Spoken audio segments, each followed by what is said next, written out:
радио шинэ байр болж болно. За энэ ч манай шагаа явж байгаа. Юу хийж байгаа юм да? Гөө би яг бас стик нагаад би бас адтай болчмоор дээ шүү дээ.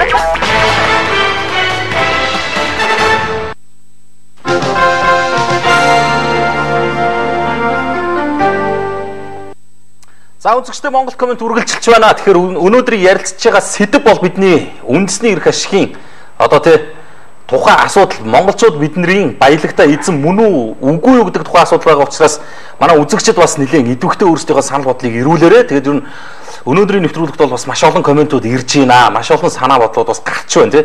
Тавталгоогоо яаж бид нар бас тал хувийн ч гэсэн авч үлдэх үү гэдэг дээр бас оновчтой зөв зүйтэй саналуудыг дэвшүүлж байгаа усууд хүртэл бай бухимдж байгаа тий. Болж өгөхгүй байгаа энэ төрийн засгийн бодлого шийдвэрт шүүмжлэлттэй хандж байгаа байр суурьуд ч бас нэлээд бай. Тэгээ хид хідэн хүмүүсийн бас сэтгэл комментуудыг уншаад өгье те.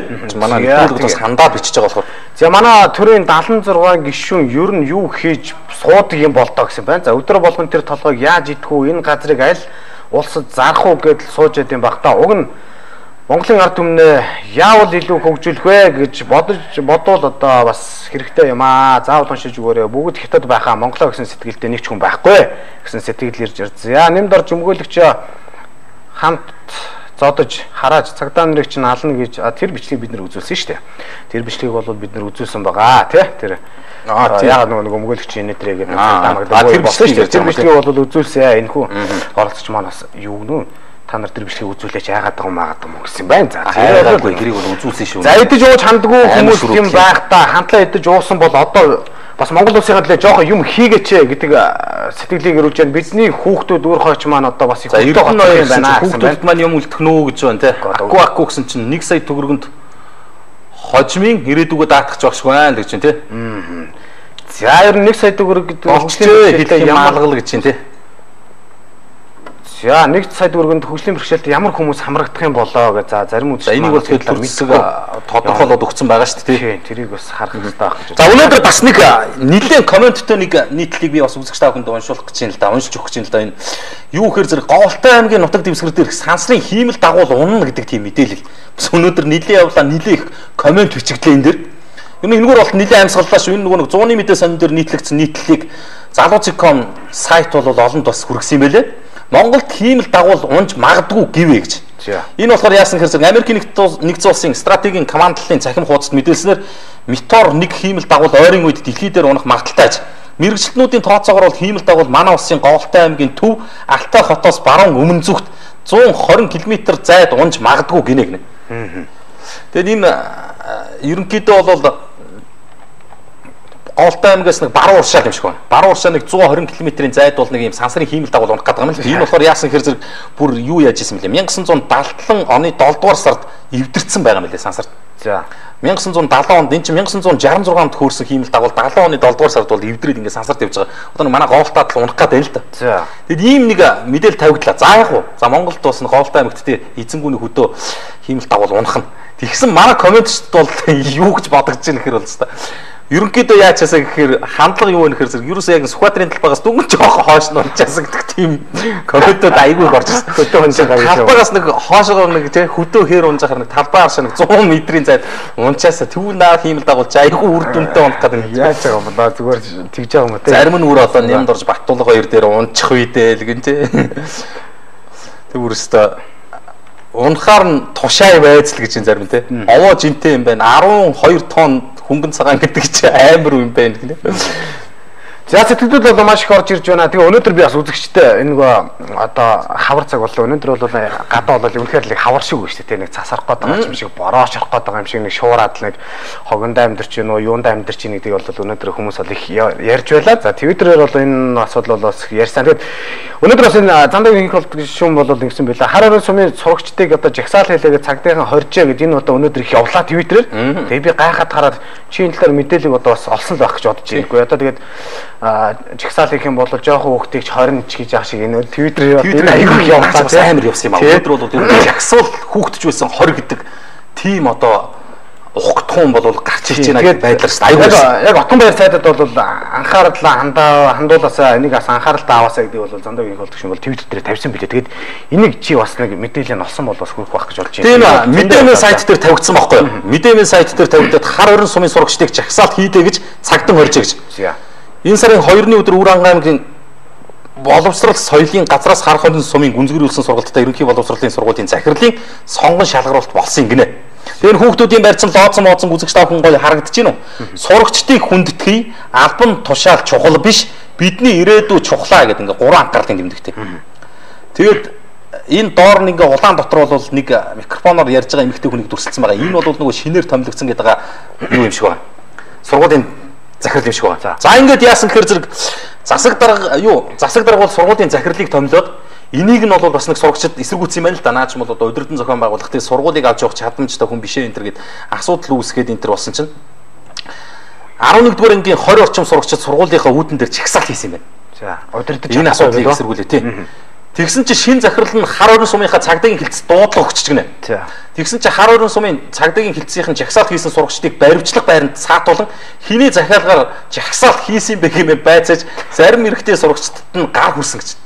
Гинж чатан нэр. Одоо чи юу нэг ахлах ангийн төгсөх ангийн нэг 11-р ангийн нэг 20 хүүхэд жагсахад одоо хиний захиалгаа гэж. Тэгж бас төржиж бас болох юм уу? Тийм үстэй ч одоо бас хүүхдүүд бас харж л байна шүү дээ. Тэр чадваргүй л гээл одоо яг тийм сургуулийн захирал болсон хүнээ зүгээр эсэргүүцээд үзэл бодлоо илэрхийлэхгүй юу? Хүн чинь бол ингэдгээ хүүхдүүдийн эрх ашгийг өмнө одоо сурагчдын эрх ашгийг ингэж зөрчижсэн болио тий албан тушаал чухал биш энэ төр гэдэг ингэж ихсаад асуудлаа тавих хорон зэрэг ингэ баривчилчаад тэгж юм шүү дээ. Та нар хиний захиалгаар одоо чигсаад байгаа баг тий баг хинээс мөнгө авсан тий баг ер нь наач баг Монгол Улсын засгийн газрын эсвэл томоохон цагдаагийн даргамарын юм уу энэ төр шахуу баг ер нь баг 7 сарын 1-ний чагсаалтаа хамтдах шалгын малгын шахуу юм болж байгаа юм шүү энэ баг. Тэгээ одоо бол яг энэ Твиттерд бол бас явж байна. Тэгээ харин зөвшөөрөл авалгүй жигссэн гэж зөвшөөрөл авсангүй гэж шүү бүр тий надад жонаагаа 5 саргээ битсэн бай тий.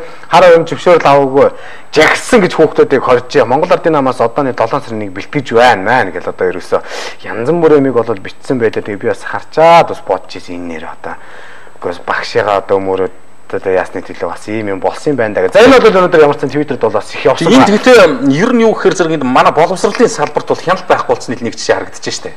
Ер нь бол одоо энэ орон нутгийн удирдлагууд те энэ ерөнхий боловсролын сургуулиудын захирлууд эрхлэгч нарыг томилж байгаа энэ сонгон шалгаруулалтууд бол байнгын одоо ийм лобби далд ирэх ашигын ийм үндсэг агуулгаддаг болохоор л одоо хүүхдүүд эсэргүүцэж байгаа шүү дээ. Ер нь сурагчид гэдэг бол баргийн бол захирлаа эсэргүүцэж жагсаад ахаар хэмжээний хүмүүс биш шүү дээ. Айл болох хүлцэнгүй, номхон, дууга тийм ялангуяа орон нутагт бол дүнгээрээ боолгоно, аав ээжийг нь дуудаж дарамтлан одоо энэ бол тэгэхээр үнэхээр одоо асуудал нь байсан болоод жагссан байгаа байхгүй.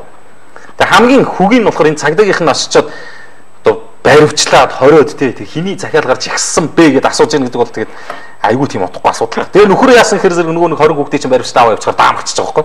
Цогцлмаа гэдэг юм л да одоо захирал багш нь. За одоо болоо. Тэгээ нөхөр бол яасан хэрэг энэ эсэргүүцлийг бол зөвхөн огттой байхгүй нэг. Тэр байтгаа бүр өөрийгөө өөртөөгөө хамтарч ажиллаа гэдгийг бол сургуулийнхаа бус багш нарт тулгаж байна гэнэ. Багш нар нь бас эсэргүүцэж байгаа юм байна. Сургуулийн айл сумын хин гэдэг багш хинээ одоо энэ болоо таныг одоо сургуулиараа багш нартай ингэж юм гэнэ. Надтай хамтарч ажилла. Битгий миний гидэн хөтлөх гээд байгаараа.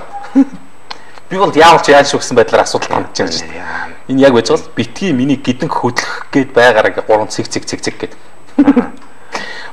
Сурагчид төдийгүй энийг бол багш нар нэрсэргүүцээд байгаа байхгүй. Тэгээ болоо тоохтой байлаа. Хин гинөө? Захирлын нэр бол хин л дээ. Цогцлмаа. Шинэ захирлаар томилогдож байгаа. Үгүй таныг одоо эсэргүүцээд байгаа юм чинь зүгээр л болж штэ. Заавал одоо тэгин одоо захирал болох гэдэг бас яа. Энэ үг харуулж ийн гэхээр зэрэг ерөнхийдөө бол Монголын цагдаагийн аппаратур яг дээрээс тийм тодорхой бодлогын чиглэл авсан байна гэдгийг л батлаад өгч штэ. Энэ шалахгүй жижиг юм штэ 20 хүүхэд нэг сургуулийнхаа захирлыг эсэргүүцэхтэн те нам дараал одоо тэр хийсэн те маш хурдан шуурхай ирээл одоо сумын одоо цагдаагийн хэсгээр ингээд саатуулж байгаа гэдэг бол ерөнхийдөө бол Монголын цагдаагийн байгууллага нэг иймэрхүү командтай байна гэдэг хардлагыг олон нийтэд батлаад өгчлөө шүү дээ. Хэрвээ хаанч байсан ямар нэгэн байдлаар жигсаал цуглаан тий олуулаа шиг бөөгнөрсөн тиймэрхүү үйл явдал болох юм бол нам дарж ийнэ гэдэг л одоо үндсэндээ тэр бодлогыг л ингээд харуулад өгч чинь л гэж би харж байгаа. Энэ бол тэгэл одоо энийг харж байгаа үзэж байгаа маш олон хүмүүс бол одоо болио л гэдэг бодлыг хамгийн түрүү авна гэсэн шүү дээ. За болио тий хэрвээ нэг жоохон олуулаахын шиг нийлээд ямар нэгэн болохгүй бүтэхгүй эрх ашигын өөдөөс дуурах гэжсэн бол хамгийн түрүүнд за болио тий ямар ч байсан цагдаа нар бол хүчтэй байгаа юм байна гэдэг тэр ойлголтыг л авчиж шít. Яг Facebook дээр өнөөдөр бас чи бас боловсролын салбар гэж ярьлаа. Эрүүл мэндийн салбар гэдэг өнөөдөр бас их яригдлаа. Тэгээ Facebook-оор бол өнөөдөр эзэнгүү төрийн эмгэнэлтэй Завхай аймгийн хүн эмнэлэг дампуурсан гэдэг өнөөдөр хүлээн зөвшөөрлөө гэдэг энэ зураг бас мэдээ бол Facebook эрчмээр бол нэлээд явлаа. Тэгээс бол энийг бол бас эрүүл мэндийн салбартай холбоотой асуудал бол ер нь яригдж байна л та. Ер нь аймаг орон нутагт бол ер нь эрүүл мэндийн байгууллагууд бол үндсэндээ яг тэр дампуурж байгаа бол үнэн болж байна л та. Одоо хамгийн сүүлийн нэг жишээг би бас баримттай юм ярих гэж л да үзэгчтэй. Энэ бас л мэдээлэл дээр тавигдсан нийтлэл байгаа. Дид сайд Соломонгийн найз энэ Димитма наркологийн эмнэлгийг хувьдаа авахыг санаах гэж. Монгол улсад ганцхан байгаа шүү дээ наркологийн эмнэлэг. Наркологийн эмнэлгийг хувьдаа авахыг санаах гэсэн гарчигтай нийтлэл байгаа. Үзэгч та хүн бас ороод үзээрэй. Ямар процесс явагдсан тий? Ямар асуудал яригдсан? Ямар одоо шалтгааны улмаас дид сайдтай холбогдсон гэх бүгд байж байгаа. Гол асуудал энэ байж байгаа. Нийслэлийн эрүүл мэндийн газрын дарга туул танаа гэдэг энэ хариу хөргүүлэх тухай аригтлалтын эсрэг үндэсний итгэл их хөдөлгөөн гэж байгаа. Энэ яадаг хөдөлгөөн гэхээр зэрэг игнэнд 12 төрлийн бус байгууллагыг нэгтгэсэн Монгол улсын одоо аригтан согтуурах чиглэлээр одоо идэвхтэй аригтан согтуурахтай тэмцэх чиглэлээр идэвхтэй үйл ажиллагаа явуулж байгаа юм төрлийн бус байгууллагуудын нэгдэл юм байлээ. Тэгээд нөхдүүд яасан гэхээр зэрэг 12 оны 3 дугаар сарын 5-ны өдөр энэ албан шаардлагыг бол нийслэлийн эрүүл мэндийн газрын даргад хүргүүлсэн юм байна. Дээрх шаардлагын хариуг эрүүлэхдээ эрхэм даргатаа нотлох баримтыг хүссэн. Бидний хавсралтаар өгөх нотлох баримтыг үндэслэн нийслэлийн эрүүл мэндийн харьяа наркологийн эмнэлгийн дарга хуланг үүрэгт ажилласан чөлөөлнө гэдэг тийм хүсэлтийг тавьсан чинь чөлөөлөхгүйгээр ирүүлчих. Хэрвээ энэ хүн нотлох баримт бол нийслэлийн эрүүл мэндийн газрын шалгалтын дүнгээр хулан даргаыг үүрэгт ажилласан чөлөөлөөгүй тохиолдолд манай хөдөлгөөний зүгээс хэвлэл мэдээллийн байгууллагад хандах ба шатараас арга хэмжээнүүдийг авахуулна гэдгийг албан ёсоор мэдэгдэж байна гэдэг. За ингээд хулан гэдэг нөхөр наркологийн төвийн захирал хулан гэдэг нөхрийн асуудал босч ирж штэ. За энэ яагаад босоод ирсэн гэсэн чинь наркологийн эмнэлэг бол архинд донтогчдыг ямар нэгэн үн төлбөргүйгээр эмчилдэг Монгол улсын цорын ганц эмнэлгийн байгууллага. За энийг яасан гэсэн 2009 онд тус эмнэлгийг хувьчлах тухай асуудлыг нийслэлийн иргэдийн төлөөлөгчдийн хурлын дарга бэлэгтээр дамжуулан Миннесота Алиап гэдэг компани эмнэлгийн дарга Димитма гэх чинь оруулсан юм байна. Гэтэл тэр үеийн нийслэлийн эрүүл мэндийн газрын дарга ганхүү ийм асуудал байж болохгүй архинаас гарах гэсэн хүмүүсийн сэтгэлийг бизнес болгох нь буруу гэсэн байдлаар эсэргүүцэж асуудлыг түр намжаасан юм байна. А ингээ ганхүү дарга өөрчлөгдөд энэ төр болоо явсан чинь нөгөө Димитма гэх чинь дахиад эрүүл мэндийн дид сайд Соломонтой хавсраад наркологийн одоо ганц Монгол улсад байгаа ганц архинаас үн төлбөргүй гаргадаг архичтайгаа одоо тэг үнгүй тэмцэж байгаа ганц газрыг л одоо хувьд шилжүүлэх гэдэг шүү дээ. Ингээд дид сайд руу хандаад явсан байна нөгөө Димитма. Тэг ингээд Димитмагийн энэ саналыг болохоор дид сайд учиргүй дэмжиж эхэлсэн гэнэ л. Одоо энэ дэрийн бичснэр бол маш тодорхой байж байгаа.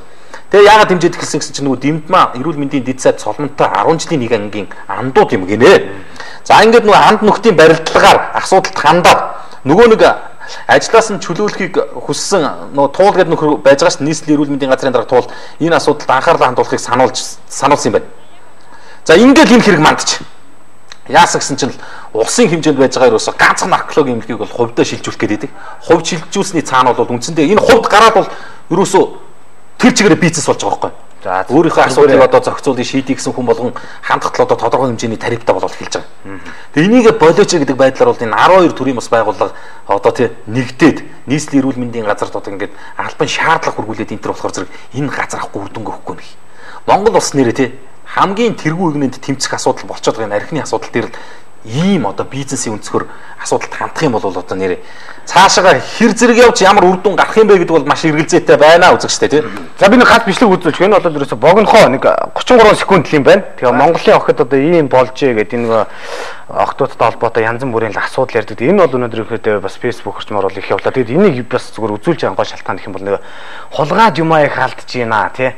Ер нь натуусны буудал энэ наран туул хар орон зах дээр одоо нэг камержуулах системийг тавиад цагдаа нараа тэмцээ барь хүмүүс юм алдаад бүр амар бол одоо энэ ялангуяа бөмбөрийн хулгайч нар дэндлээ гэж гомд санал бол айгүй их байна. Одоо нэг өнөөдөр бол жоохон шарга оршорсон чи хогондоо амьдарч гинэ хоттой амьдарч гинэ мэддэггүй байшлаа гэл. Одоо энэ хоёр асуудал бол үнэхээр хэрэг чинь. Тэгээд ер нь алтан байгуулах хүмүүс ер нь хаа сайг бол анхаарах болсон юм байна. Тэгээд энэ бол өнөөдөр бас хэрэгдлаа. Тэгээд энэ хулгай хийж байгаа биз. Тий энэ яг нэг дэлгүүрийн камертл ингээд нэг янзлал ингээд бас хянаа байж исэн юм байна. Тэгээд энэ бол одоо нэг эмхтэй орж ирэл юм сонирч байгаа тэгээд. Оо хараа. За ингээд. Тэгчээд хүлээгээд ирсэн байна. Тэг ингээд ирзэн нь тайлж байгаа юм байна тий. Тийм ээ. Зааж сонс. За ингээд малчлаа. Масгара.